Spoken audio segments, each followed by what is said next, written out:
जिल्ह्यात नगरपालिका जिल्हा परिषदेच्या निवडणुका 2 महिन्यानंतर पार पडणार आहेत। त्याच अनुषंगाने प्रत्येक पक्षाच्या वतीने पदाधिकाऱ्यांचा आढावा बैठक पार पडत आहे।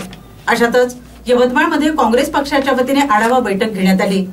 खासदार प्रतिभाताई धानोरकर यांनी पक्षात गटबाजी करणाऱ्यांचा चांगला समाचार घेतलाय।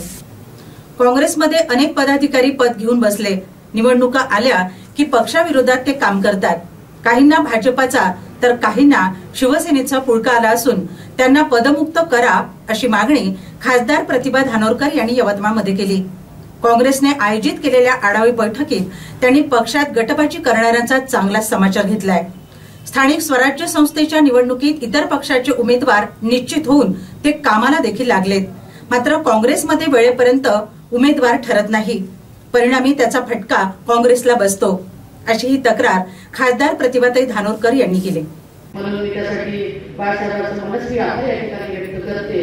आणि खरं तर आज जिल्हाध्यक्षाच्या या बैठकीला हजर नाही, जिल्हाध्यक्षाला देखील एक विनंती मी या ठिकाणी करणार होती की असे अनेक पदाधिकारी आहेत जे काँग्रेस पक्षाचे पद घेऊन बसले आहेत, मात्र प्रत्येक निवडणुका आल्या की पक्षाच्या विरोधात काम ते करतात। काही लोकांना भाजपाचा पुळका आलाय, काही लोकांना शिवसेनेचा पुळका आलाय आणि पद मात्र काँग्रेसचं घेऊन अशा सगळ्या लोकांना पदमुक्त करून त्यांना ज्या पद्धतीने स्वतः काम करायसाठी आपण त्यांना मोकळं केलं पाहिजे। काही लोकांना शिवसेनेचाही फार पुळका येऊ नये, काँग्रेसचे पदाधिकारी म्हणून आहे पण शिवसेनेच्या आमदारांसोबत शिवसेनेच्या खासदारांसोबत सतत फिरत असतात। काही लोकांना भाजपाच्याही लोकांचा तसाच पुळका आलाय। अशा सगळ्या लोकांना आपण पदमुक्त करून त्यांना जसं वाटते ज्याच्या सोबत राहावं वाटते, जसं काम करावं वाटते त्या पद्धतीनं काम आपण करू दिलं पाहिजे। आज या ठिकाणी आपण बघितलं असेल की नगरपालिका, जिल्हा परिषद आणि पंचायत समिती म्हणजे एकंदरीत स्थानिक स्वराज्य संस्थेच्या सगळ्या निवडणुका आता होऊ घातल्या आहे आणि या स्थानिक स्वराज्य संस्थेच्या निवडणुकीच्या अनुषंगाने आजची ही आढावा बैठक आपण आयोजित केली। आणि या यवतमाळ जिल्ह्यात माझ्या लोकसभा क्षेत्रातील 2 विधानसभा वणी आणि आर्मी या ठिकाणी येतात। खरं तर आतापर्यंत आपण बघितलं असेल की इतर पक्षाचे सगळे नियोजन करून झाले, त्यांच्या आढावा बैठका झाल्या, एकंदरीत त्यांचे उमेदवार देखील फायनल झाले आणि बऱ्यापैकी ते उमेदवार आपापल्या वार्डात प्रचार करायला कामाला लागले।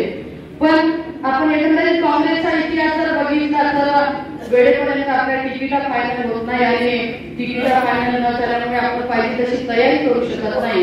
प्रत्येक जिल्ह्यात 2 गट असतात। एक गट जो पक्षाची कशीही विपरीत परिस्थिती असली तरी पक्षाचा जो काही उमेदवार असेल त्या उमेदवाराच्या पाठीमागे निस्वार्थपणे काम करतात आणि जो दुसरा गट असतो तो पक्षाची परिस्थिती चांगली असू दे की वाईट असू दे पक्षाचे कार्यकर्ते म्हणून असतात पण नेहमी पक्षाच्या उमेदवाराच्या विरोधातच काम करतात आणि असे दोन्ही गट जो सांभाळतो तो खऱ्या अर्थानं नेता म्हणून नावावर पास येतो।